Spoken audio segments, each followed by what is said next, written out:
Syederalun, sejumlah pengurus DPP Partai Nanggro Aceh atau PNA melakukan silaturahmi ke kantor DPA Partai Aceh di kantor Partai Aceh Banda Aceh, Selasa 15 Februari.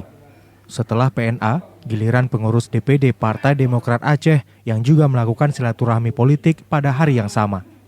Rombongan PNA dihadiri Sekretaris Jenderal PNA Miswar Fuadi, Ketua Harian Abi Syakia, Darwati Agani, Nurdin Ramli, Asiah Uzia, dan sejumlah pengurus lainnya. Sementara dari Demokrat hadir Sekretaris DPD Arif Fadilah, Bendahara DPD Nurdiansyah Alasta, dan para wakil ketua, serta sejumlah pengurus teras lainnya. Kedua rombongan tersebut disambut oleh Sekretaris Jenderal DPA Partai Aceh Kamarudin Abu Bakar alias Abu Razak, juru bicara Partai Aceh Nur Zahri, dan beberapa pengurus teras partai lokal tersebut.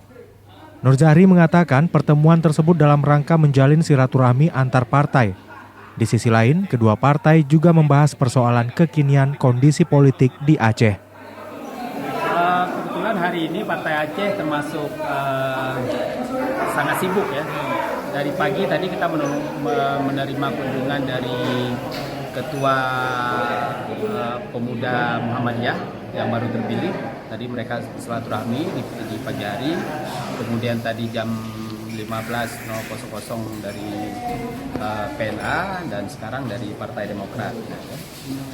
Di surat permohonan semuanya sama, ingin silaturahmi. Tentunya beda-beda permasalahan. Dan terkait dengan kedua partai ini, kalau yang jelas tadi PNA yang pertama mereka memperkenalkan kepengurusan yang baru yang sudah diakui oleh Kementerian Hukum dan juga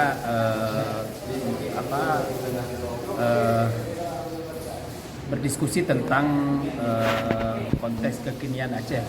Ada permasalahan tadi kita bahas termasuk permasalahan verifikasi partai oleh KIP yang anggarannya tidak ada, parlok. Nah, tentunya parlok-parlok yang ada di sini kan lebih punya tanggung jawab untuk menyelesaikan permasalahan itu. Karena anggaran yang disediakan oleh KPU pusat itu hanya untuk verifikasi partai nasional. Dan tentunya kepentingan-kepentingan yang sangat lokal seperti ini menjadi tanggung jawab bersama dari partai lokal. Kita tadi mencoba cari solusi terkait dengan masalah ini. Kemudian kita akan dorong anggota-anggota kita yang ada di DPR Aceh untuk mempercepat terjadinya perubahan anggaran supaya bisa memasukkan anggaran verifikasi partai lokal di KIP. Bang, berarti PNA yang tadi berkunjung ke PNA itu jadi sah diakui oleh PNA yang benar, PNA yang sebenarnya adalah Bu Irwandi. Saya tidak bisa mengatakan yang mana ya, tetapi yang jelas yang hadir tadi adalah PNA yang versi dikeluarkan keputusan oleh Kumham, dan kita memang tidak membahas ke sana. Ya. Tadi kebetulan kita nggak membahas konflik internal partai masing-masing, kita lebih silaturahmi dan membahas hal-hal politik. Dari Banda Aceh, Mas Rizal, Serambi On TV.